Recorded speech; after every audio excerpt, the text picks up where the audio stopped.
بالله من الشيطان الرجيم. بسم الله الرحمن الرحيم. الحمد لله الذي خلق الليل والنهار بقوته وميز بينهما بقدرته وجعل لكل واحد منهما وقت محدودا وأمدا ممدودا. الصلاة والسلام على سيد المرسلين خاتم النبيين سيدنا الممجد بشيرنا المؤيد المصطفى الأمجد محمود الأحمد بالقاسم محمد.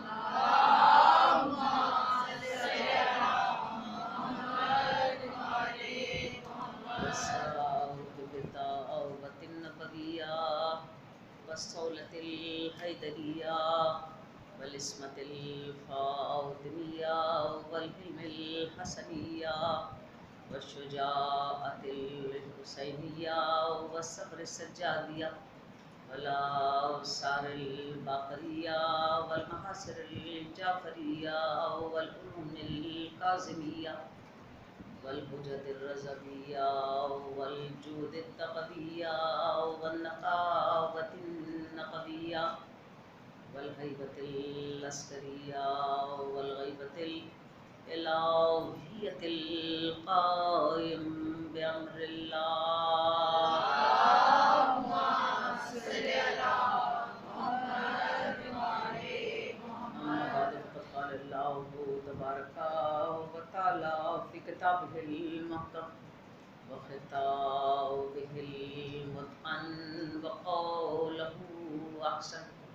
بسم الله الرحمن الرحيم. والفجر والليالي عشر والشفع والوتر والليل إذا يسر هل في ذلك قسم للذي هجر ألم تر كيف فعل ربك بعاد إرم ذات العماد التي لم يخلق مثلها في البلاد وثمود الذين جابوا الصخر بالواد وفرعون ذي الأوتاد فأكثرهم فيه الفساد فسقى عليهم ربك صوت العذاب إن ربك لبالمرصاد.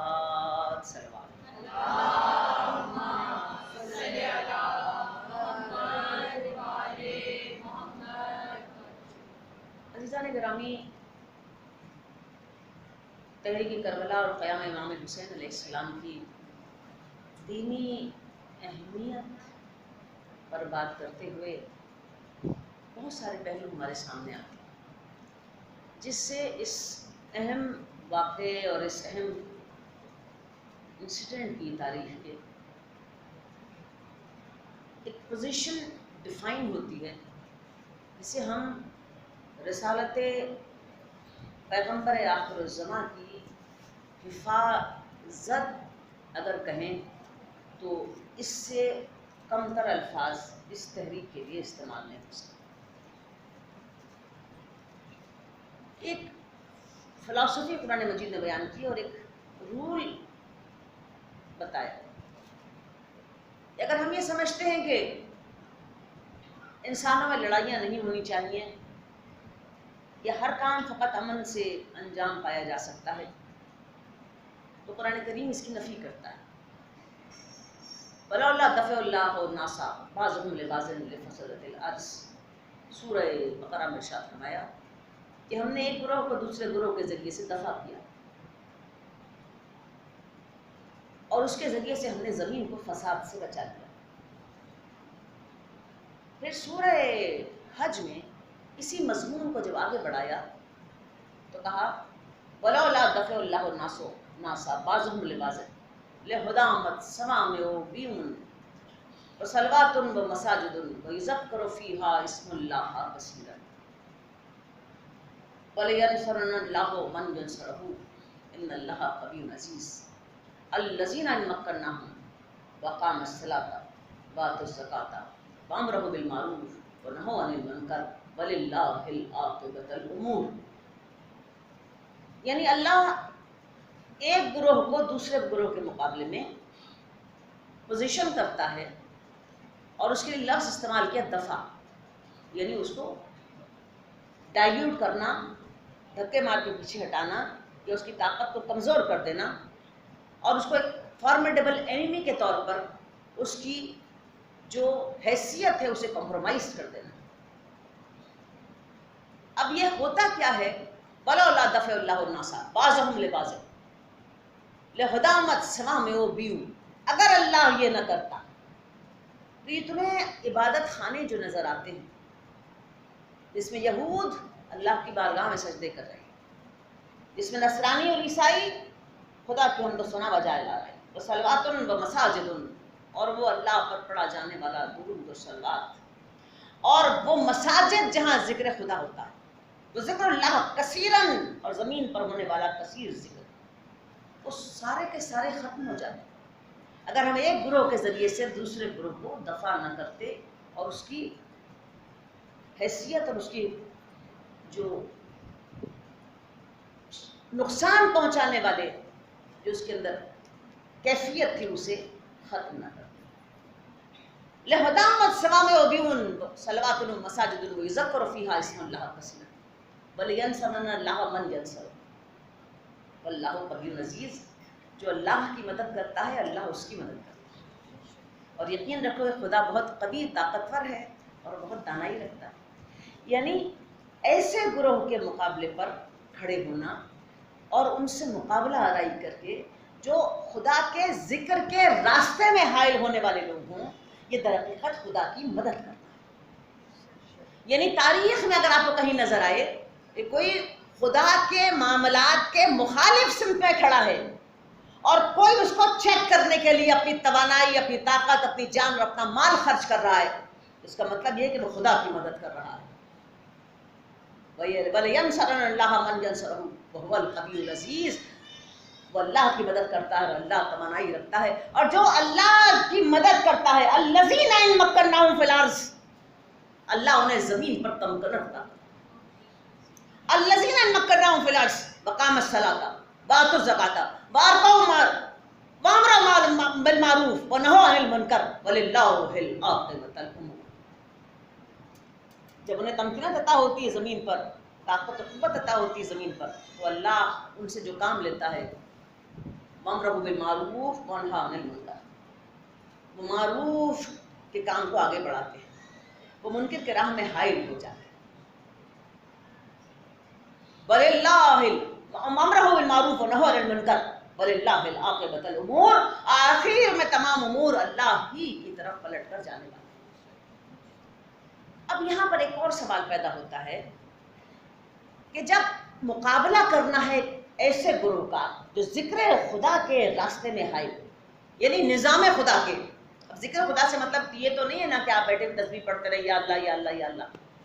ذکر خدا کا مطلب یہ ہے نظام خدا، مرضی خدا، جو اس کی منشاء خدا ہے، اور وہ جو 1,24,000 نبیوں کے ذریعے سے اپنا پیغام بھیجتا رہا، جو اس کے راہ میں حائل ہوا، تو اس کی شناخت کرنا بھی تو ضروری ہے۔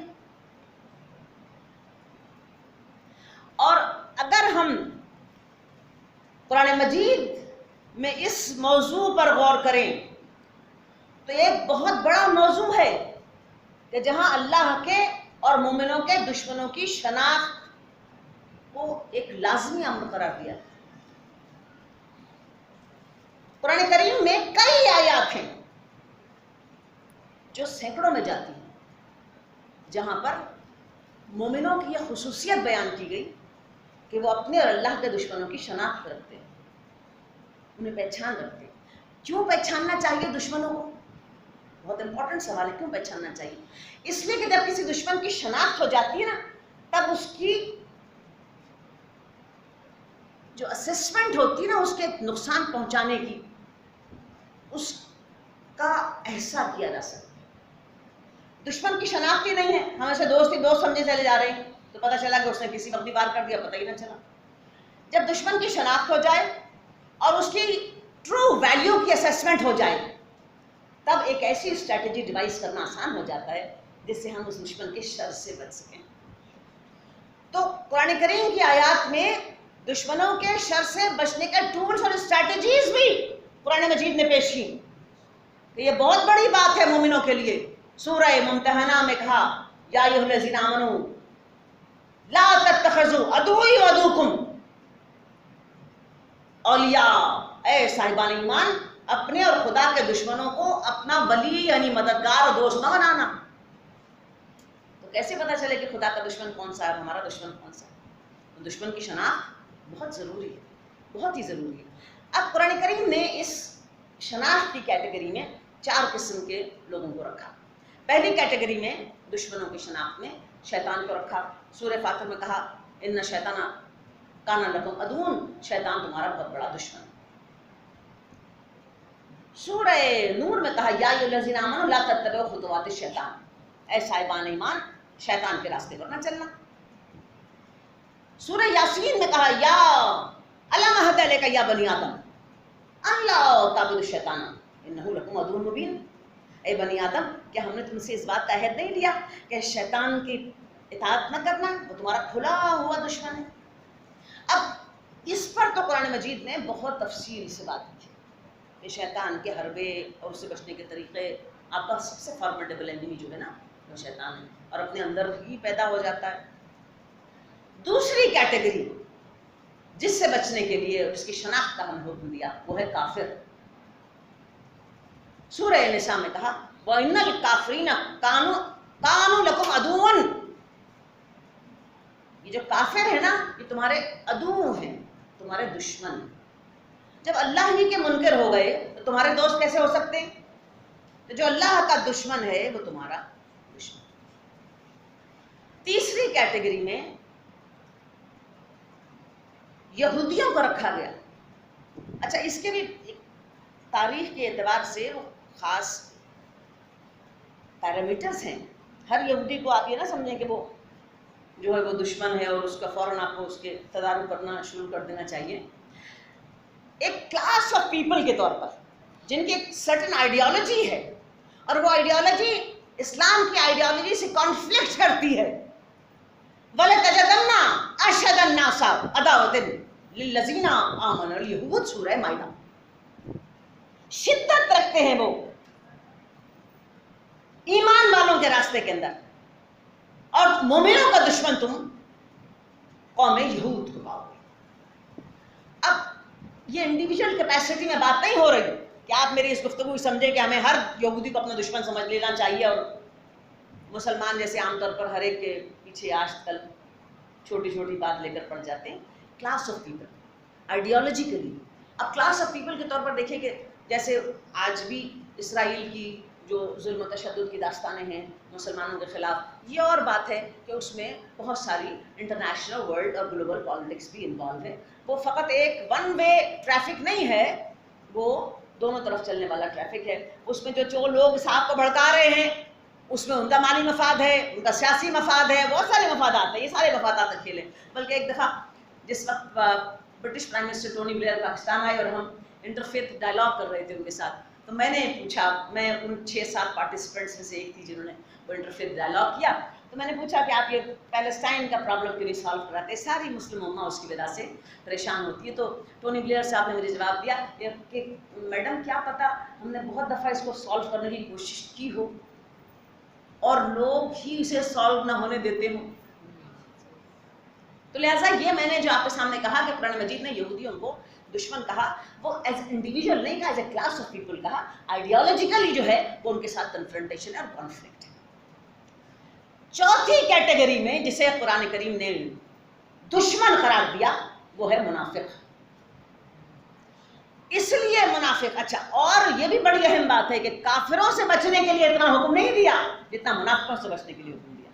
کیونکہ کافر جو کام کرتا ہے اسے خوف نہیں ہوتا، وہ کھل کر آپ کے سامنے دشمنی کا اظہار کرتا ہے. اور جناب امیر کا ارشاد ہے نہج البلاغہ، کھلے ہوئے دشمن سے بچنا آسان ہے، چھپے ہوئے دشمن سے بچنا بہت مشکل ہے. تو منافق کی پہچان کیا ہے؟ وہ چھپا ہوا دشمن ہے، وہ چھپ کر وار کرتا ہے. اچھا اب یہ منافقت جو ہے اس میں ایک بہت امپورٹنٹ فیکٹر ہے. ساری الہامی کتابیں اٹھا کر دیکھ لیجیے، سوائے قرآن کے نفاق کے چیپٹر کو کسی الہامی کتاب میں بیان نہیں کیا گیا. یعنی طلوع اسلام سے یا بعثت پیغمبر سے یا پیغمبر کی تبلیغ کے بعد سے پہلے کے معاملات کو اگر دیکھیں تو وہاں نفاق نہیں ملتا، جو کچھ تھا وہ اوپن تھا۔ یہ جو نفاق کی فلسفی ہے یا نفاق کا شر ہے، یہ بھی پیغمبر علیہ السلام کی بعثت اور آپ کی تبلیغ کے بعد شروع ہوئی۔ اور بہت امپورٹنٹ بات یہ ہے کہ یہ مکے میں بھی نہیں تھا، یہ نفاق جو ہے مدینے میں شروع ہوا۔ اور نفاق مدینے میں کیوں شروع ہوا؟ اس کی وجہ یہ کہ مکے میں جو قریشی ایرسٹوکریسی تھی وہ بہت اسٹرانگ تھی، اور پیغمبر علیہ السلام کے ساتھ کون تھا آپ کا حمایتی؟ ایک جناب ابو طالب اور ایک جناب خدیجہ، جن کے مال کے ذریعے سے آپ کی مدد ہوتی تھی، اور جن کی جناب ابو طالب کی جو پولیٹیکل کلاؤڈ تھا، رب کی سرداری کا جو روپ تھا، اس کی وجہ سے آپ کی حفاظت ہوتی تھی۔ باقی کیا تھا؟ تو وہ مکے کی ایرسٹوکریسی چونکہ خود بہت اسٹرانگ تھی، تو لہٰذا انہیں پیچھے سے وار کرنے کی ضرورت نہیں، انہوں نے کھل کے ایگریمنٹ لکھا، ڈرافٹ کیا، سوشل بائیکاٹ کیا، شیب ابی طالب میں جانا پڑا، کعبے پہ لکھ کر لٹکا دیا گیا، کہیں مارتے تھے کہیں کوٹتے تھے، جو مرضی ان کی کرتے تھے۔ یہ پرابلم پیدا ہوئی مدینے میں، جہاں پیغمبر کو پے در پے جب کامیابیاں ملی تو اس کے بعد لوگوں نے وہ پوشیدہ راستے ڈھونڈے جن کے ذریعے سے اوپن کنفرنٹیشن کے اندر تو کامیابی نہیں ہو سکتی تھی پیغمبر کے ساتھ، لیکن پوشیدہ راستوں سے اسلام کی جڑیں کھوکھلی کی جا سکتی تھی۔ سورہ توبہ میں اس فنامنا کو بیان کیا گیا اور کہا کہ ممن حولکم من الاعراب منافقون ومن اہل المدینۃ مردوا علی النفاق لا تعلمهم لا نعلمهم ثم تعلمهم سنعذبه مرتين ثم یردنا علی عذاب عظیم۔ اے پیغمبر تمہارے گرد جو عرب ہیں، عرب ممن حولکم من الاعراب منافقون، ان میں بہت سارے جو ہے نا منافق ہیں،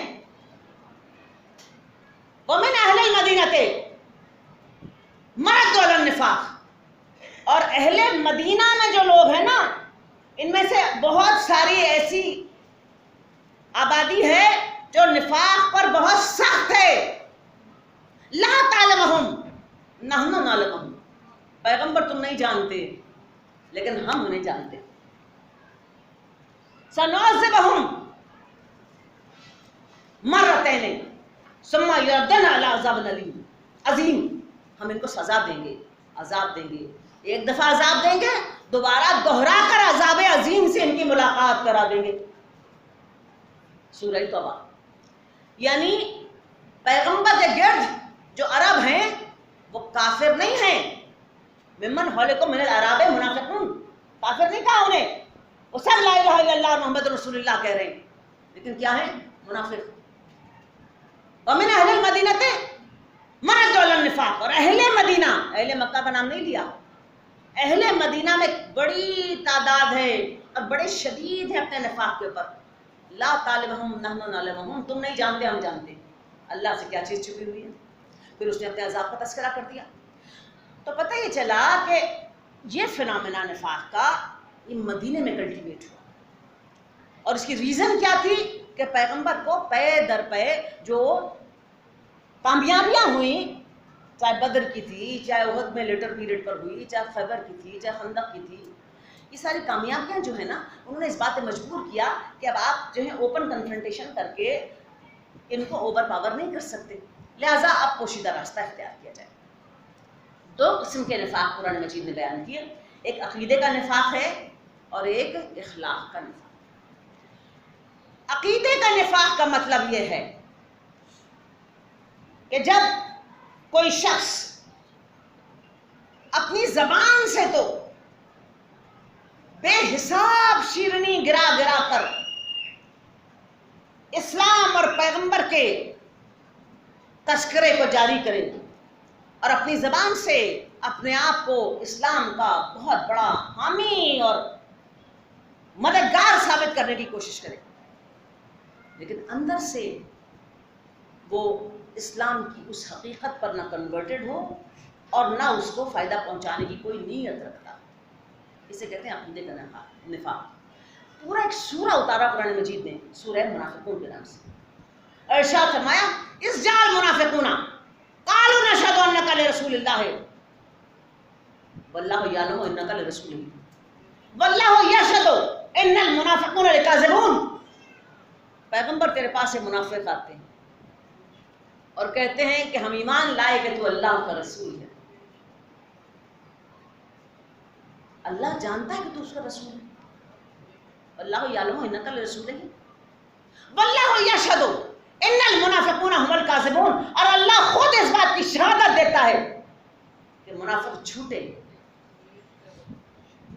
کیا جھوٹ بول رہے ہیں کہ تو ہمارا رسول نہیں ہے؟ نہیں، وہ تو ہے، یہ جھوٹ نہیں بول رہے، وہ یہ جھوٹ بول رہے ہیں کہ وہ تجھ پر ایمان لائے کہ تو ہمارا رسول ہے۔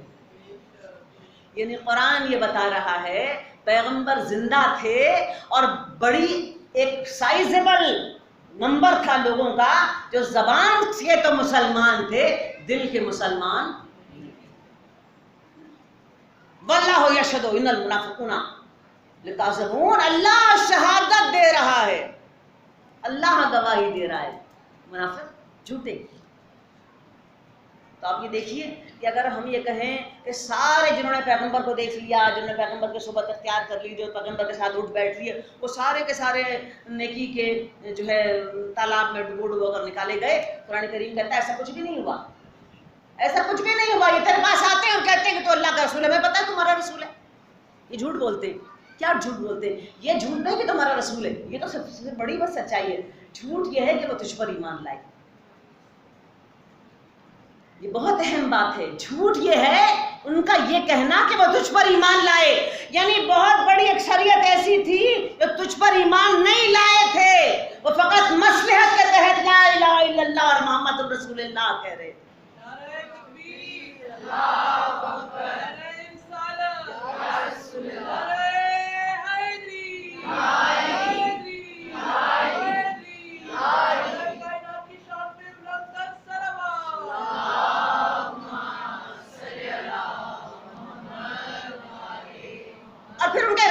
بات کی سورہ نساء کے اندر قرآن مجید نے اور نفاق رکھنے والے لوگوں کے رویے، وَيَقُولُونَ طَاعَةٌ فَإِذَا بَرَزُوا إِلَيْكَ مِنْ بَيْتٍ طَائِفَةً مِّنْهُمْ غَيْرَ الَّذِي تَقُولُ وَاللَّهُ يَكْتُبُ مَا يَبِتُونَ فَأَعْرِضْ عَنْهُمْ وَتَوَكَّلْ عَلَى اللَّهِ وَكَفَىٰ بِاللَّهِ وَكِيلًا۔ سورہ نساء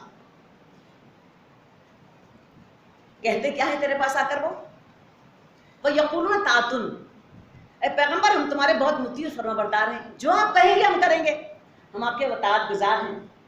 فَإِذَا بَرَزُوا إِلَيْكَ بَيْتَ طَائِفَةً مِّنْهُمْ غَيْرَ الَّذِي تَقُولُ، لیکن جیسے ہی تیرے گھر سے اٹھ کر جاتے ہیں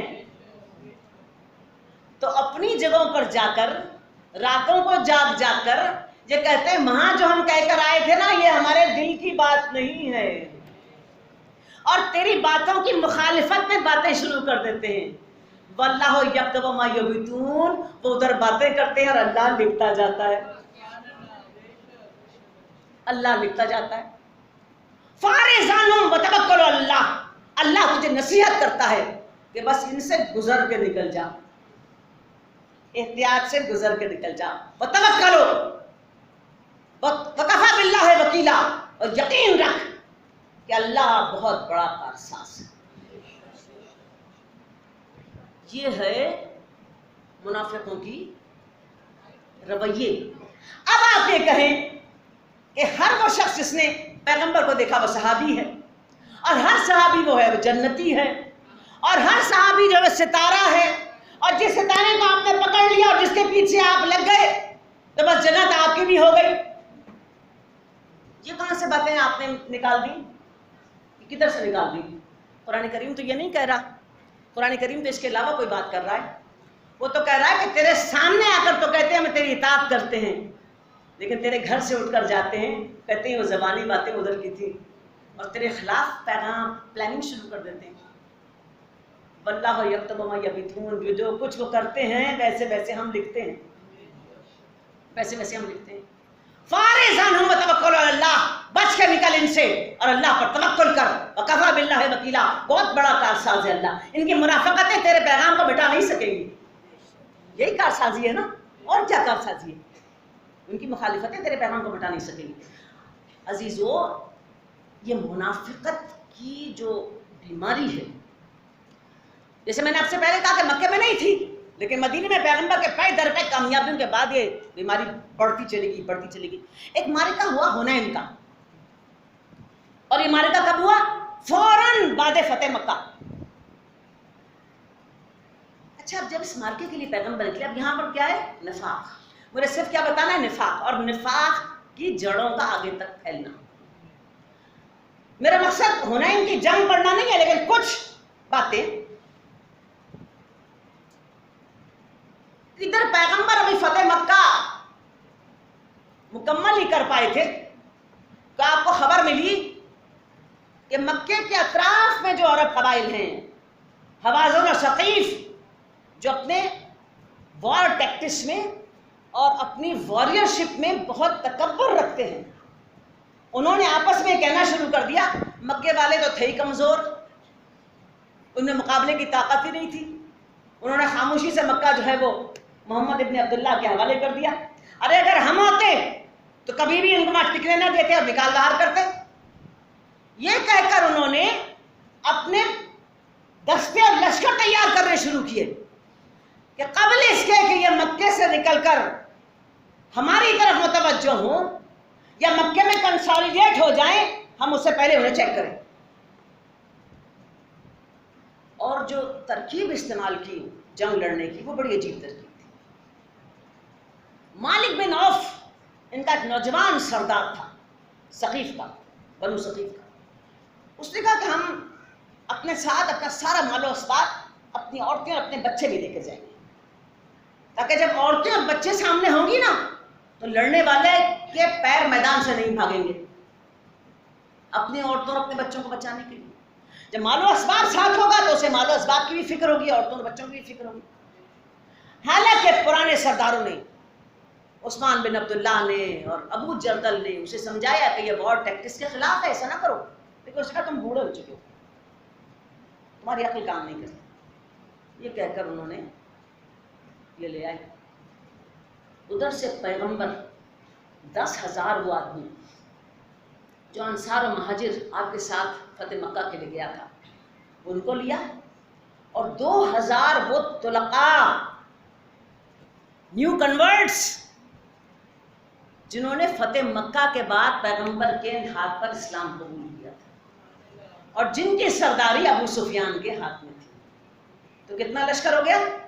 12,000 کا لشکر. اس سے پہلے مسلمانوں کا کبھی اتنا بڑا لشکر نہیں بنا تھا. جناب ابو بکر نے اس لشکر کو دیکھ کر کہا کہ آج ہماری تعداد اتنی ہے کہ کوئی ہمارے سامنے ٹھہر نہیں سکے گا، اور فتح ہماری تقدیر میں لکھی ہوئی ہے. لیکن پتہ یہ چلا کہ پہلے ہی مومنٹ پر اتنی زبردست شکست ہوئی حنین میں کہ سارا کا سارا لشکر بھاگ گیا.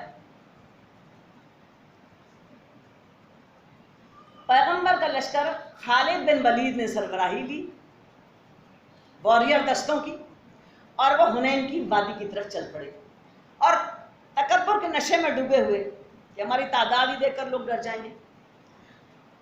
ادھر وہ ثقیف اور حوازن کے واریئرز وہ وادی کی ساری ان چوٹیوں پر بیٹھے تھے جہاں سے وہ راستہ گزر سکتا تھا، اور ابھی صبح طلوع نہیں ہوئی تھی، جسے آپ تہجد کا وقت کہتے ہیں. وہ گزرنے لگے تو چاروں طرف سے تیروں کی بارش ہوئی، پتھروں کی یلغار ہوئی، ایک ایسا زبردست حملہ ہوا مسلمانوں کی فوج کے اوپر کہ فوجیں ایک دوسرے کے اندر گتھم گتھا ہو گئی. پتلا سا راستہ تھا، اونٹوں کے پیروں کے نیچے آ گئے، اور ایسے بھاگنے لگے کہ کوئی پیچھے پلٹ کر دیکھتا ہی نہیں تھا. یہ کس کا حال تھا؟ ان 10,000 کا. وہ جو 2,000 علیحدہ سے آئے تھے، وہ ایک طرف کھڑے ہوئے اس منظر کو دیکھ رہے تھے، ابو سفیان کی سربراہی میں اس منظر کو دیکھ رہے تھے. اور تاریخیں یہ لکھتی ہیں کہ جب مسلمان بھاگ رہے تھے، بہت پریشانی کے عالم میں بھاگ رہے تھے میدان سے، تو ابو سفیان اور اس کے ساتھی خوش ہو کر اس بھاگنے کے منظر کو دیکھ رہے تھے اور کہتے تھے بھاگتے بھاگتے سمندر میں گر جاؤ. کون ہے یہ جو یہ کہہ کر آئے نا اس جال منافقون قالوا نشهد انک لرسول اللہ؟ منافق کہتے ہیں تو اللہ کا رسول ہے. واللہ یعلم انک لرسولہ واللہ یشہد ان المنافقون لکاذبون. اللہ کو پتا ہے تو رسول ہے لیکن یہ جھوٹ بول رہے ہیں, یہ تجھے رسول نہیں سمجھتے. تو اگر رسول سمجھتے تو 2000 آدمی میدان میں کودتا نا. وہ 2000 آدمی میدان میں تو نہیں کودا, وہ 2000 آدمی کنارے پر کھڑا ہوا منظر دیکھ رہا تھا. اور منظر دیکھنے کا مقصد ان کا کیا تھا کہ جب یہ پوری طرح رنگ ہو جائے نا مسلمان, حوازن و ثقیف تو پہلے ہی ہمارے ساتھ ہے, ہم دوبارہ مکے کی طرف جائیں اور ساری فتح مکہ کو خاتمے میں ملا دیں. اب پیغمبر کے پاس کتنے لوگ رہ گئے؟ فقط 8 لوگ. سارا لشکر بھاگ گیا. 10,000 بھاگ گئے, 2,000 بائی اسٹینڈرڈ تماشبین جو نیو کنورٹس ہیں ابو سفیان کی سربراہی کے اندر. مجھے مقصد نفاق سمجھانا ہے کہ منافق کی جڑیں کتنی گہری ہوتی ہیں. دیکھ رہے ہیں تماشا. پیغمبر کے پاس کون رہ گیا؟ 5 بنی ہاشم کے اور 3 آپ کے اصحاب. بنی ہاشم میں کون ہے؟ آپ کے چچا جناب عباس, ان کے بیٹے فضل بن عباس, عبیدہ بن حارث بن عبد المطلب کا بھائی ربیع بن حارث بن عبد المطلب, اور اس کا دوسرا بھائی سفیان بن حارث بن عبد المطلب. یعنی 2 کزنس, ایک چچا, 3 کزنس, اور 5واں جناب علی بن ابی طالب, 6واں عبداللہ بن مسعود, 7واں زید بن ثابت, اسامہ بن زید, اور 8واں ایک اور کوئی صحابی جن کا نام مجھے اس وقت ذہن میں نہیں. فقط یہ 8 ہیں. پیغمبر تھوڑی اونچائی پہ کھڑے تھے اور یہ 8 آدمی پیغمبر کے ساتھ سارے لشکر کو بھاگتا ہوا دیکھ رہے تھے. پیغمبر نے اپنے چچا سے کہا کہ ان کی آواز بہت بلند تھی, کہا جا زور سے آواز دیجئے, پلٹ کر آئیں. جناب عباس نے بلند آواز میں کہا اے بدر کے ساتھیوں, اے احد کے لڑنے والوں, اے بیت رضوان کے دوستو, تم کہاں جا رہے ہو؟ تمہارا پیغمبر تمہیں آواز دے رہا ہے. ادھر وہ 2000 آدمی کھڑے کھڑے تماشا دیکھ رہے, ہنس رہے ہیں, یہ بلا رہے ہیں. واپس آنے والوں میں کسی کا نام ہی نہیں. آہستہ آہستہ لشکر آنے لگا. کب؟ جب پیغمبر نے جناب علی ابن مرتضیٰ کو اشارہ کیا, یا علی میدان سنبھالو, تو جناب علی مرتضیٰ میدان میں اترے. اور اس کے بعد آپ نے سب سے پہلے حوازن کے سردار عثمان بن عبداللہ کو اس کے اونٹ سے گرا کر قتل کیا. دوسرا نشانہ ثقیف کا سردار ابو جہل آپ کے ہاتھ لگا, آپ نے اسے قتل کیا. پھر آپ نے مالک ابن عوف کو قتل کیا. جب تینوں سردار گر گئے, ان کی فوج میں بھگدڑ مچ گئی.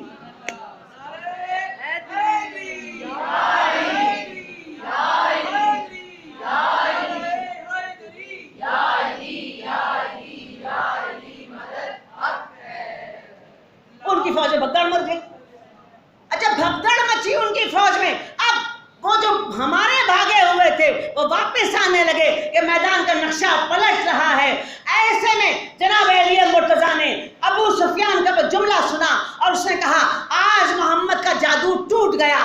آپ میدان سے پلٹے اور اس راستے سے گزرے جہاں ابو سفیان کھڑا تھا اور اشارہ کیا, میدان دیکھ, محمد کا جادو ابھی زندہ ہے.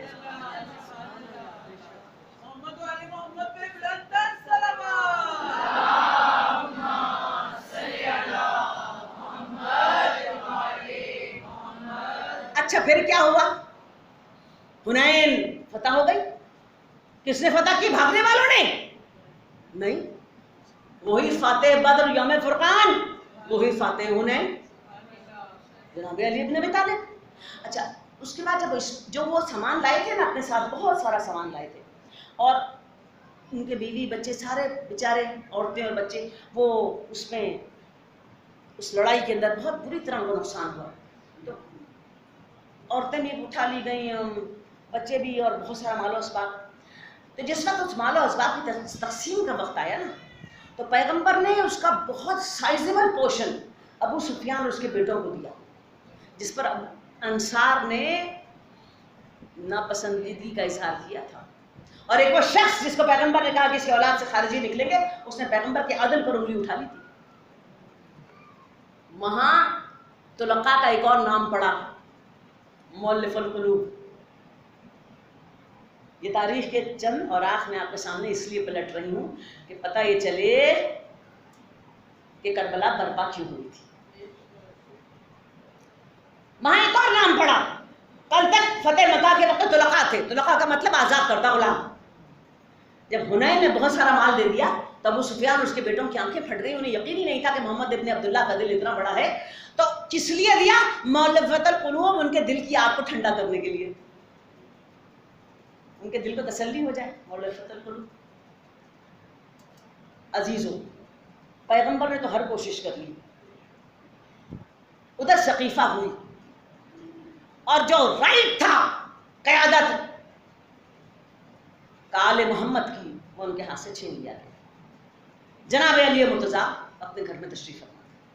اب یہ مؤلفۃ القلوب اور طلقاء، ابو سفیان، جناب عباس رسول کے چچا کے ساتھ، اس کے ساتھ ان کے ساتھ اس کی دوستی تھی، جناب علی مرتضیٰ کے گھر پر آ گیا اور بڑا طنز آمیز جملہ کہا، اے ابو طالب کے بیٹے، جو میدان کے جوان ہو، تم کیا اپنے گھر میں چھپے بیٹھے ہو؟ یہ حکومت یا تمہارا حق ہے یا ہمارا؟ یعنی یہ بنی ہاشم کا رائٹ آف رول ہے یا بنی امیہ رائٹ آف رول رکھتے ہیں؟ یہ غیر معروف لوگ کیسے سربراہی پر بیٹھ گئے اور تم گھر کے گوشے میں چھپے بیٹھے ہو؟ اٹھو اور لڑ کر اپنا حق حاصل کرو اور مجھے حکم دو، میں تمہاری لڑائی لڑوں گا، مدینے کی گلیوں کو سواروں اور پیادوں سے بھر کر تمہارا حق اقتدار دلاؤں گا۔ ایسی جوشیلی تقریر ہے ابو سفیان کی کہ کوئی بھی جسے دشمن کی پہچان نہ ہو، اسی لیے بات شروع کی تھی کہ recognition of the real enemy, identification of the real enemy, یہ ایمان کی خصلتوں اور خاصیتوں میں سے ایک ہے۔ اگر کسی کو شناخت نہ ہوتی دشمن کی تو بہت آسان تھا بہ جانا اس جوشیلی تقریر کے مقابلے میں۔ جناب علی مرتضیٰ نے بڑے تحمل سے جواب دیا، اے ابو سفیان، تم کب سے ہمارے اور اسلام کے اتنے ہمدرد ہو گئے؟ ابھی کل ہی کی تو بات تھی، تم ہمارے خلاف لشکر کشی کرتے تھے، وہ بدر و احد اور خندق، اور کل ہی تو گزار کر آئے ہیں ہم انہیں۔ ارے کیا رے تیرے دل سے تبلیغ کا وہ کینہ جو پیغمبر اب میری طرف سے ہے وہ ختم نہیں ہوا کہ تو اپنے سواروں اور پیادوں کو مدینے میں بھر کر مسلمانوں کے گلوں کی فصل اتارنا چاہتا ہے؟ جا، مجھے تیرے سواروں اور پیادوں کی کوئی ضرورت نہیں۔ یہ واقعہ آپ نے کئی بار سنا ہوگا، سنا ہے نا کئی بار۔ اس سوال میں اور اس جواب میں تاریخ کا وہ بہت بڑے سوال کا جواب چھپا ہوا ہے کہ جب لوگ پوچھتے ہیں علی مرد میدان تھے، اگر وہ غاصب تھے اور اقتدار پر بیٹھ گئے تھے اور رائٹ علی کا تھا تو علی نے تلوار کیوں نہیں نکالی؟ علی تو بہت جری اور شجاع تھے، اکیلے بدر میں، اکیلے حنین میں، اکیلے ہر میں پیغمبر کی حفاظت کرتے رہے اور میدان سے دشمنوں کو فارغ کرتے رہے۔ فاتح خیبر علی ہیں، فاتح خندق علی ہیں۔ ارے کیسے ممکن تھا کہ جناب فاطمہ کو لوگ گھر میں گھس کے آپ کو ہنٹر ماریں، تانچے ماریں، گھر کو آگ لگائیں، آپ کے دروازہ گرائیں اور جناب علی مرتضیٰ کے گلے میں رسی ڈالیں اور کھینچیں اور آپ تماشا دیکھتے رہے؟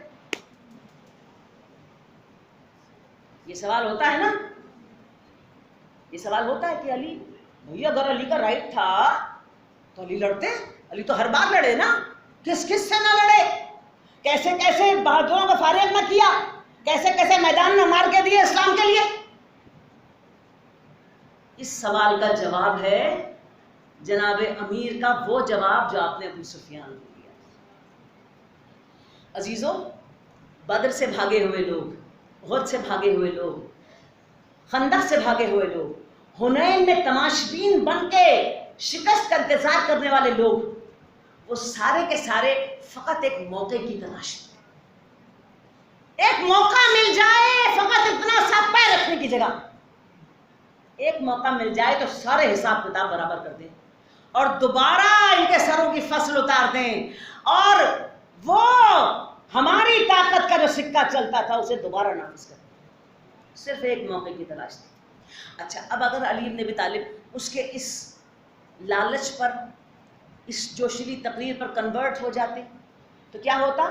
چند لمحوں کے اشارے کے اندر مدینے کی گلیاں مکے کے واریئر سے بھر جاتی۔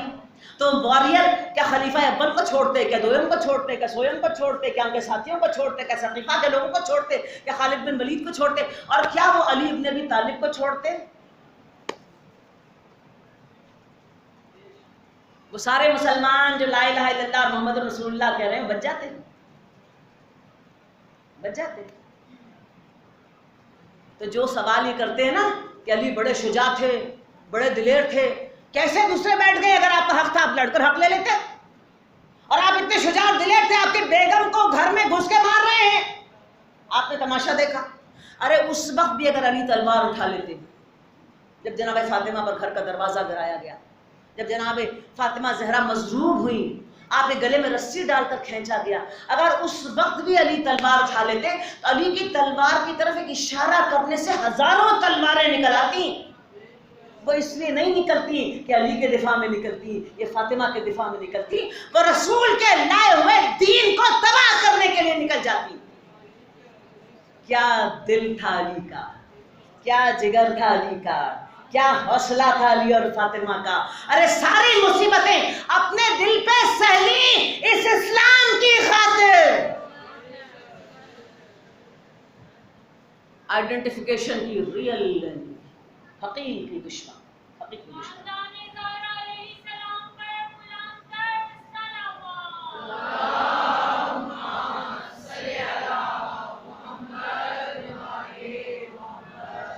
اب وہ دشمن تو راستے سے ہٹ ہی نہیں رہا، وہ جالنا روئے رہتی ہے رہنا تھا اللہ فتنۃ للناس، سورہ بنی اسرائیل، پیغمبر کو خواب دکھایا گیا۔ وہ شجر ملعونۃ فی القرآن وَنَقَّبَهُمْ فَمَا يَزِيدُهُمْ إِلَّا طُغْيَانًا كَبِيرًا۔ خواب دکھایا گیا پیغمبر کو۔ وہ خواب کیا تھا؟ کیا آپ نے یہ دیکھا کہ آپ کے ممبر پر بندر چڑھ رہے ہیں، اتر رہے ہیں، اور جب اترتے ہوئے بندر جب واپس جاتے ہیں تو لوگ اس کیفیت میں ہیں کہ وہ ممبر کی طرف پیٹ نہیں کرتے، الٹے الٹے پیر چلتے ہیں، یعنی کیپٹیو ہیں، اس پھنسے ہوئے ہیں، غلاموں کی سی کیفیت۔ وہ شجر ملعونۃ فی القرآن، اور وہ شجر ملعونہ، لعنت والا گھرانہ جس کا ذکر ہم نے قرآن میں کیا۔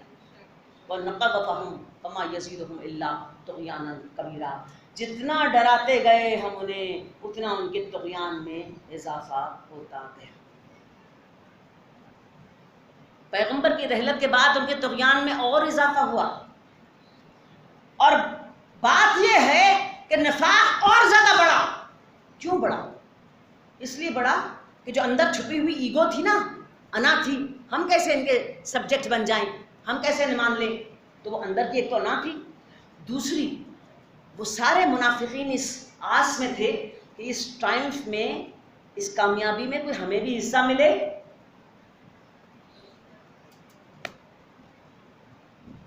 عتبہ بن ربیعہ بدر کے میدان میں کہتا تھا محمد بن عبداللہ سے لڑائی نہ لڑو، اگر یہ جیت گیا تو اس کی جیت میں ہمارا حصہ ہوگا، اور اگر یہ ہار گیا تو ہمیں اس سے کوئی نقصان نہیں پہنچے گا۔ 100% یہی ہوا۔ جب خلافت پر بیٹھے خلیفہ اول ابو سفیان نے جب جناب علی کے دروازے سے دھتکارا گیا تو جا کر کہا تمہیں تو سب کچھ مل گیا، ہمارا حصہ کدھر ہے، ہمارا حصہ کدھر ہے؟ تو شام کی حکومت یزید بن ابو سفیان کو اس حصے کے طور پر دے دی گئی۔ یہ ہے تاریخ حکومت شام کی۔ سب نے حصہ بکھرا لگایا، اور وہ حصہ شام کی حکومت کا بنی امیہ کے ہاتھ میں چل گیا۔ اور پھر اس کے بعد بنی امیہ نے اپنے طویل دور میں جو شاعر اسلام کو نقصان پہنچایا، امام ابن ابی تیمیہ جو سلفی اسکول آف تھاٹ کا سب سے بڑا عالم ہے، اس نے لکھا، ابن تیمیہ نے کہ بنی امیہ نے شاعر اسلام کو ایسا نقصان پہنچایا کہ پیغمبر کے طریقوں پر نماز پڑھنا بھی انہیں گوارا نہیں تھا. انہوں نے تکبیریں دینا بند کر دی تھیں نماز میں. اللہ اکبر جو آواز بلند پیغمبر کہتے تھے اسے بند کر دیا تھا. حج میں تلبیہ لبیک اللہم لبیک کہنے پر پابندی لگا دی تھی. ابن تیمیہ لکھتا ہے شاعر اسلام کا مذاق اڑایا.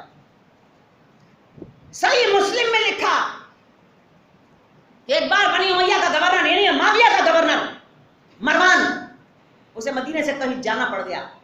اس نے اپنی جگہ ابو ہریرہ کو جیسے چارج دے دیتے ہیں نا گورنری کا, وہ چارج دے دیا. اور ابو ہریرہ نے جمعے کی نماز پڑھائی. ابو ہریرہ نے جمعے کی نماز میں 2 سورتیں پڑھی, سورہ جمعہ اور سورہ منافقون. ابھی جمعے کی نماز بمشکل تمام مکمل ہوئی کہ بنی امیہ کے چیلے ابو ہریرہ پر چڑھ دوڑے. کہا تم نے نماز میں وہ سورتیں کیوں پڑھی جو علی پڑھتے تھے؟ ابو ہریرہ نے کہا کہ پیغمبر بھی یہی سورتیں پڑھتے تھے اور علی سنت پیغمبر پر عمل کرتے تھے. یہ سورہ جمعہ اور سورہ منافقون علی نے تو ایجاد نہیں کی تھی. کہا خبردار جو سورہ علی پڑھتے تھے وہ سورہ نہیں پڑھے جائیں گے. یعنی علی کی دشمنی میں قرآن کی دشمنی, پیغمبر کی دشمنی. ابو داؤد نے لکھا کہ ابو ایوب انصاری پیغمبر کا عظیم صحابی مصر گیا. معقبہ بن عامر گورنر تھا. دیکھا کہ ظہر کی نماز عصر میں, عصر کی نماز عشاء میں اس طرح نمازوں کے اوقات جو ہے وہ تباہ کیے جا رہے ہیں. تو اس نے کہا تم لوگ نماز کے اوقات کیوں خراب کرتے ہو؟ کہا ہم سے اتنی فضول باتیں نہ کیا کرو, ہمارے پاس ان باتوں کے لیے وقت نہیں ہے. نماز کے لیے یہ فضول باتیں وقت نہیں. ہجر بن عدی کوفہ میں معاویہ کے گورنر زیاد نے آپ پر فرد جرم عائد کر کے آپ کے قتل کا مقدمہ بنایا. کیا کیا تھا ہجر نے؟ جب نماز کے اوقات گزرتے تھے, لوگ بیٹھے ہوئے ظہر کے لیے انتظار کر رہے ہیں اور گورنر صاحب تشریف ہی نہیں لا رہے. صحیح مسلم میں لکھا کہ گورنر معاویہ کا زیاد لیٹ کر نماز پڑھاتا تھا. شاعر اسلام کا مذاق. تو ہجر بن عدی نے چند کنکریاں اٹھائیں اور زیاد پر پھینکی کہ نمازوں کے اوقات کی حفاظت کرو. یہ تم لوگوں نے کیا تماشا بنا دیا ہے. چارج شیٹ تیار ہوئی ہجر بن عدی کی اور اس چارج شیٹ میں لکھا کہ علی کی حکومت کے لیے لوگوں کو دعوت دیتے ہیں, بغاوت پر لوگوں کو اکساتے ہیں. اور ایک اور کمپوننٹ تھا اس چارج شیٹ کا, یہ محمد اور آل محمد پر درود پڑھتے ہیں. یہ حال تھا شاعر اسلام کی تباہی کا. اور پھر جناب حجر بن عدی کو جن کے ساتھیوں کے ساتھ اس طرح قتل کیا گیا, چونکہ آج ہمارے موضوع سے وہ باہر ہے. عزیزان گرامی, کیا پیغمبر نے ان باتوں کا تدارک نہیں کیا تھا؟ پیغمبر نے پوری طرح ان باتوں کا تدارک کیا تھا. پیغمبر نے آپٹکس کا پورا خیال رکھا. اس زمانے میں سوشل میڈیا تو نہیں تھا, اس زمانے میں الیکٹرانک میڈیا تو تھا نہیں, پرنٹ میڈیا تو تھا نہیں کہ پیغمبر اپنے اسٹیٹمنٹ لکھ کر بانٹتے. پیغمبر نے آپٹکس کو استعمال کیا. اور کیسے آپٹکس کو استعمال کیا؟ پیغمبر گھر سے نکل رہے ہیں, ایک کندھے پر ایک نواسا ہے اور دوسرے کندھے پر دوسرا نواسا بیٹھا. آج کسی نانا کو, کسی دادا کو کہو اپنے گھر سے نکلے اور کسی محفل میں چلے جائیں, ایک نواسا ادھر ایک پوتا ادھر بٹھا لے, کرے گا کوئی دادا کوئی نانا ایسا؟ وہ جو عالمین کا سردار ہے جس کی وجہ سے زمین و آسمان خلق ہوئے, وہ معمولی شخصیت ہے. محمد ابن عبداللہ گھر سے نکل رہے ہیں, ایک نواسا ایک کندھے پر, دوسرا نواسا دوسرے کندھے پر, اور خلیفہ اول فرما رہے ہیں کیا خوبصورت سواری ہے, تو کہتے نہیں کہو کیا خوبصورت سوار ہو.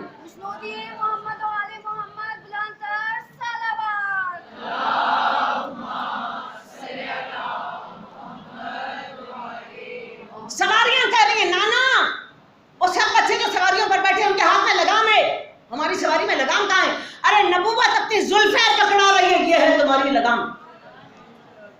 تو نانا کے بال نہیں پکڑے تھے, نبوت کی لگامیں حسن و حسین کے ہاتھ میں تھما دی تھی.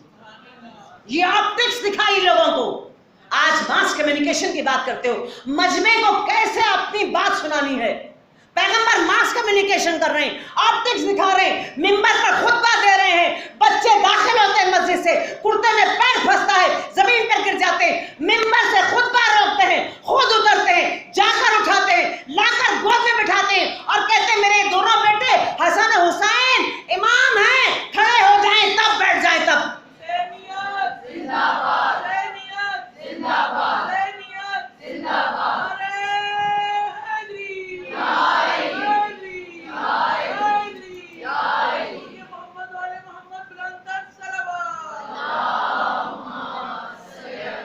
یہ کیا ہے؟ ارے 6 سال کے بچے ہیں، کیسا کارنامہ انہوں نے انجام دے دیا؟ تو پیغمبر کہہ رہے ہیں یہ امام ہیں. پیغمبر کیا دکھا رہے ہیں؟ جب وہ نفاق شاعر اسلام کو تباہ کر رہا ہوگا، محمد کی رسالت اور خدا کی توحید پہ حملہ کر رہا ہوگا، یہی امام ہوں گے. یہ امام اٹھ کر کھڑے ہوں گے، یہ امام اٹھ کر کھڑے. یہ آپٹکس ہے. ابو ہریرہ لکھتے ہیں، ابو ہریرہ کہتے ہیں کہ پیغمبر ارشاد فرماتے تھے پروردگار میں حسن حسین سے محبت کرتا ہوں اور تو بھی ان سے محبت کر، اور جو ان سے بغض رکھے تو بھی ان سے بغض رکھ. اور پیغمبر ارشاد فرماتے تھے یہ میرے دنیا کی خوشبو ہیں. پیغمبر ارشاد فرماتے تھے پروردگار جس نے ان سے بغا اور بغض رکھا تو اسے جہنم کی طرف پلٹا دے، اور جو ان سے محبت رکھے اس کے لیے جنات نعیم کے دروازے کھولتے. یہ ابو ہریرہ کی روایت کی ہوئی احادیث ہیں، یہ آپٹکس ہیں. ارے شیخ البانی جو وہابی اسکول آف تھاٹ کا کنٹمپریری پیریڈ میں بہت بڑا عالم ہے، اس نے لکھا پیغمبر علیہ السلام اپنے ساتھیوں کے ساتھ مسجد سے نکلے اور ایک کسی کی دعوت میں شرکت کرنے کے لیے گروپ بڑا سا ساتھیوں کا آپ کے ساتھ ہے. یہاں تک کہ آپ ایک چوک پر پہنچے، آپ نے دیکھا چھوٹے چھوٹے بچے بہت سارے وہاں پر کھیل رہے ہیں، ان میں آپ کا نواسہ حسین بھی ہے. آپ نے بچے کو دیکھا، بچہ آپ کی طرف لپکا، آپ نے اسے پکڑنا چاہا، بچہ آگے کی طرف بھاگنے لگا. اب جیسے جیسے بچہ آگے بھاگتا تھا پیغمبر اس کے پیچھے پیچھے بھاگتے تھے جیسے بچے کو چیز کر رہے ہیں. اب سارے چوک میں بچہ پیغمبر کو گھما رہا ہے اور پیغمبر پیچھے پیچھے چل رہے ہیں، دوڑ رہے ہیں، یہ دکھانے کے لیے کہ بچہ زیادہ ایکٹیو ہے اور میں اسے چیز نہیں کر پا رہا. یہاں تک کہ بچہ تھک گیا، پیغمبر نے گود میں اٹھا لیا، منہ پر اتنے بوسے دیے کہ اپنی زبان اس کے منہ کے اندر ڈال دی، اور اس کے بعد وہ مالکۃ العرا اسٹیٹمنٹ دیا، حسین منی وانا من الحسین.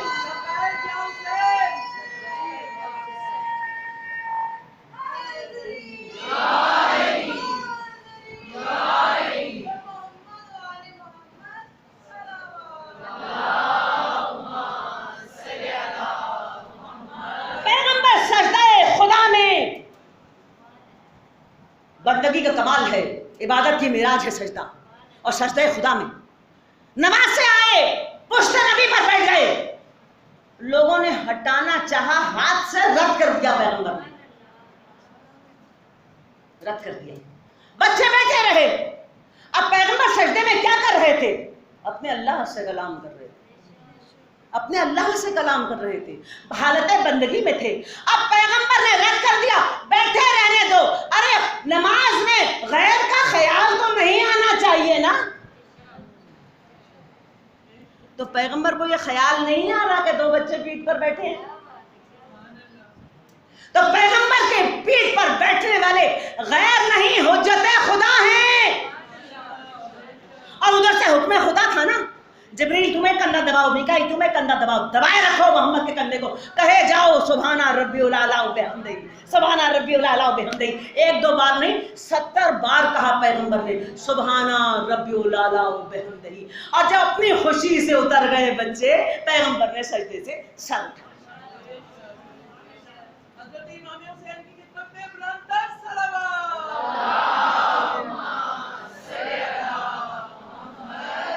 یہ آپٹکس تھی، یہ ماس کمیونیکیشن کی آپٹکس تھی. زمانہ دیکھ لے، یہ پیٹھ پر بیٹھنے والے، یہ کندھے پر سوار ہونے والے، یہ سینے پر چڑھنے والے پیغمبر کے معمولی لوگ نہیں ہیں، امام ہیں. اور کل جب شاعر اسلام پر منافق حملے کریں گے، یہی امام اٹھ کر کھڑے ہو جائیں گے. تو کیا ضرورت تھی حسین ابن علی سے بیعت مانگنے کی؟ ارے ایک دن کا واقعہ نہیں ہے کربلا، یہ 25 سال تک حسین ابن علی یزید اور اس کے باپ کی منافقت کے شکنجوں کو دیکھتے دیکھتے 61 ہجری تک پہنچے. کوئی یہ سمجھتا ہے کہ 60 ہجری میں حسین ابن علی سے طلب بیعت ہوئی اور کربلا برپا ہو گئی. حادثہ ایک دن میں نہیں ہوتا، اس کی پرورش برسوں ہوتی ہے.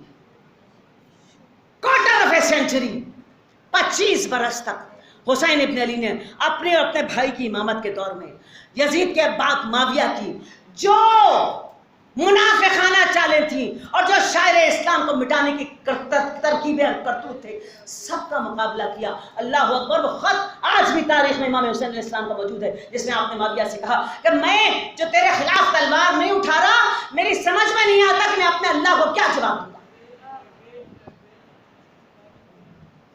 تو حسین ابن علی کیا تلوار اس لیے اٹھا کر نکلے کربلا کہ آپ کو کوفے پہ قبضہ کرنا تھا، عراق میں لشکر بنانا تھا اور اس کے بعد آپ نے اپنی حکومت قائم کرنی تھی؟ ارے حسین اس لیے نکلے، حسین منی وانا من الحسین. ارے جو پیغمبر کرتے وہ حسین نے کیا. اگر پیغمبر زندہ ہوتے تو یہی کرتے. جو میں کرتا ہوں وہی حسین کرتے ہیں. جو حسین کریں گے وہ میرا فعل ہوگا. جو پیغمبر کرتے وہ حسین نے کیا. انتظار کرتے رہے، انتظار کرتے رہے، ظلم کو ٹائم دیتے رہے، یہاں تک کہ ظلم اپنے پورے پکے ہوئے پھل کی طرح آپ کے سامنے آ کر کھڑا ہو گیا. اس وقت فقط آپ کو ایک ضرب حیدری لگانی تھی، ایک ضرب حیدری. کوئی لشکر کی ضرورت نہیں ہے، کوئی فوجوں کی ضرورت نہیں ہے. یہ تھوڑا سا قافلہ، یہ میرے گھر کے لوگ اور میں خود کون؟ حسین ابن علی ابن فاطمہ فرزند رسول. اتنی بڑی حیثیت ہے. ارے بڑے بڑے بیٹھے تھے نا، بڑے بڑے بیٹھے تھے. کوئی کہتا عبداللہ ابن زبیر بہت بڑے تھے، کوئی کہتا عبداللہ ابن عمر بہت بڑے تھے، کوئی کہتا فلانا بہت بڑا تھا، فلانا بہت. تو سارے تو کمپرومائز ہو گئے تھے نا، چپ کر کے بیٹھ جاتے. کیا ضرورت امام حسین علیہ السلام سے بیعت مانگنے کی؟ اس کا مطلب یہ ہے کہ سب کو پتا تھا ہم غاصب ہیں اور یہ حقیقی امام ہیں. اور حقیقی امام کو جھکانے کے لیے اگر حسین جھک جاتے تو کون جھکتا؟ نبی جھکتے. اور نبی جھکتے تو کون جھکتا؟ خدا جھکتا. حسین تو پرسونیفائڈ حجت خدا ہیں. آئے مباہلہ پرسونیفائڈ حجت خدا، متشخص ہیں خدا کی حجت میں آئے مباہلہ. تو امام حسین علیہ السلام سے طلب بیعت کرنا سیاسی کھیل نہیں تھا، یہ قیامت تک کے لیے اسلام کو جڑ سے اکھیڑ کر پھینکنے کی ایک سازش.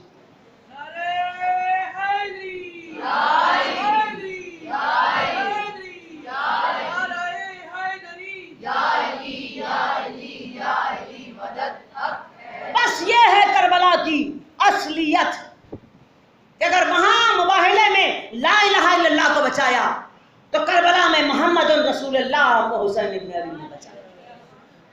حقا کے بنائے لا الہ حسن حسین.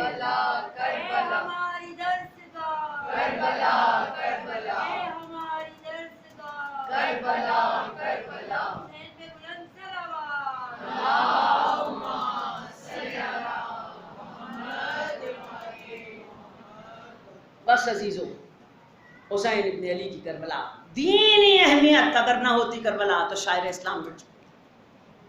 فقط نام اسلام ہوتا اور اسلام کی روح ختم ہو چکی تھی. آئیڈینٹیفیکیشن آف ریئل اینیمی باپ نے بھی کی اور بیٹے نے بھی کی. اور اس کے بعد اس دشمن کو قیامت تک کے لیے باطل کے کٹہرے میں لے جا کر کھڑا کر دیا اس نے. آج بھی قیامت تک بھی ہر ظالم قلم اور ہر دشمن زبان حسین کو حق اور اس کے مقابلے میں آنے والے کو باطل دیتے. ایسا کٹہرا، ایسا فیصلہ، ایسی جسٹس کسی نے کسی کے ساتھ کبھی کی ہوگی جو حسین نے اسلام کے دشمنوں کے ساتھ کر دی. کربلا کی طرف سفر طے کر رہے تھے، منزل بیضا سے آگے بڑھ چکے، قریب تر ہے آپ کی اپنی منزل. سواری پر تھوڑی دیر کے لیے آپ کو نیند آ گئی، ایک جھرجھری سی لی آپ نے اور کہا انا للہ و انا الیہ راجعون. پھر دوسری بار پھر کہا انا للہ و انا الیہ راجعون. پھر کہا تیسری بار انا للہ و انا الیہ راجعون. جناب علی اکبر اپنے والد کی سواری کے قریب قریب اپنی سواری کو لے کر چل رہے تھے.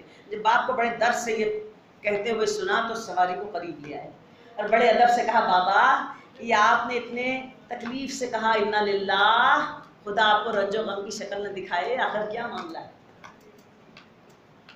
امام حسین علیہ السلام نے ارشاد فرمایا کہ میرے لال علی اکبر تھوڑی دیر کے لیے سواری پر نیند آ گئی تھی، آنکھ بند ہو گئی تھی، میں نے دیکھا ایک سوار ہمارے سامنے سے گزر رہا ہے جو کہتا ہے لوگ منزلیں طے کر رہے ہیں اور موت ان کے تعاقب میں ہے۔ ارے میرے لال، ہمیں موت کی خبر دی گئی۔ تو بیٹے نے پوچھا بابا کیا ہم حق پر نہیں ہیں؟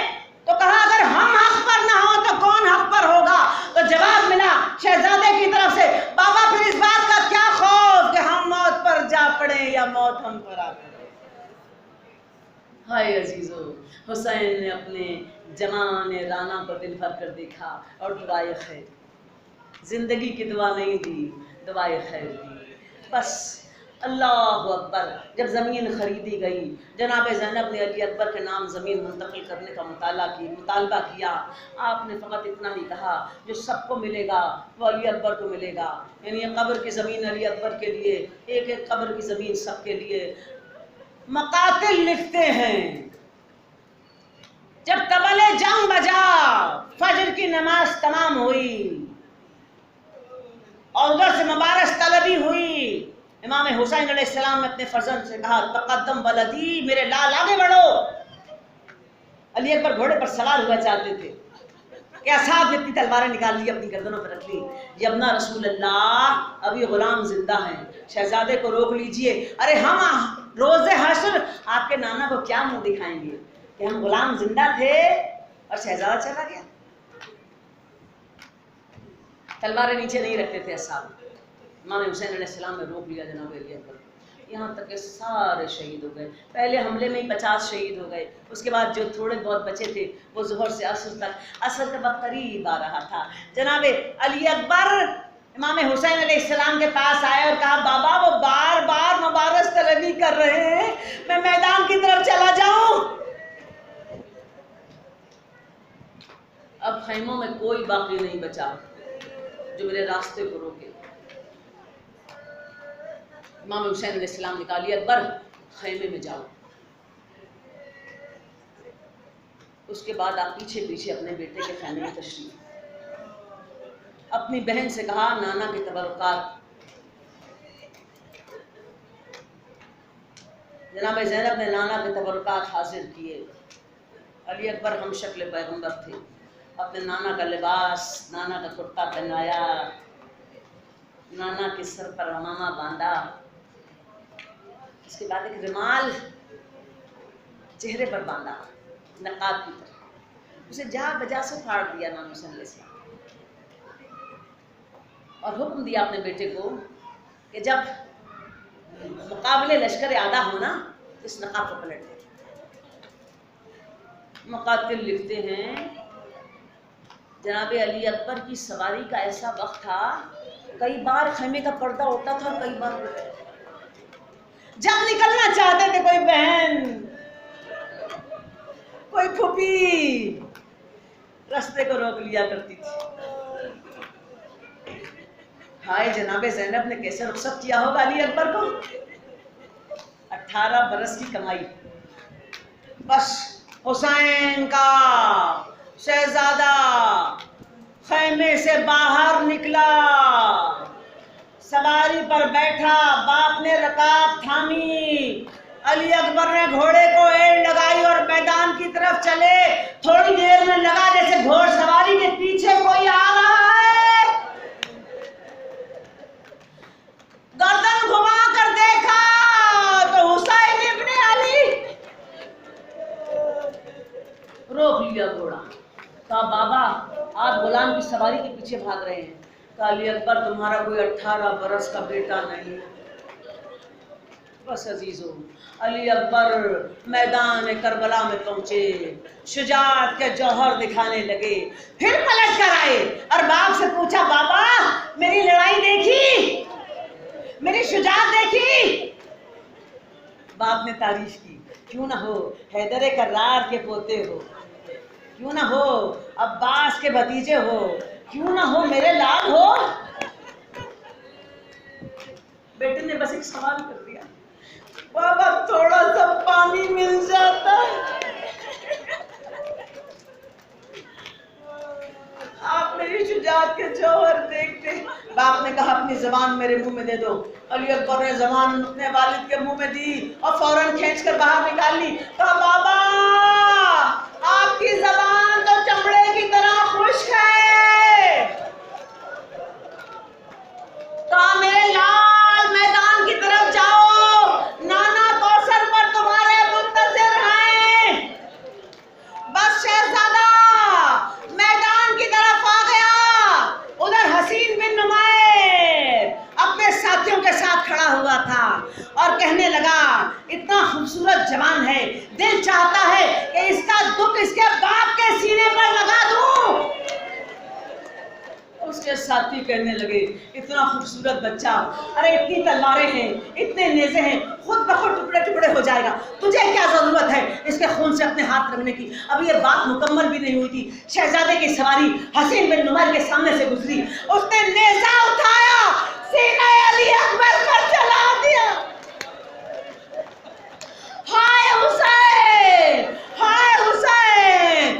علی اکبر گھوڑے سے زمین پر آئے. السلام علیکم یا بابا, بابا میرا سلام قبول کر لو. ہائے حسین, بیٹے نے سلام آخر کر لیا. ارے دشتے بلا کی طرف چلے, بچوں کا غول ساتھ ہے. کہتے ڈھونڈتے جاؤ میرا لال کہاں گرا, ارے ڈھونڈتے جاؤ میرا لال کہاں گرا. ارے لاش علی اکبر پر آئے, چند سانسیں باقی تھی. بیٹے نے آ کے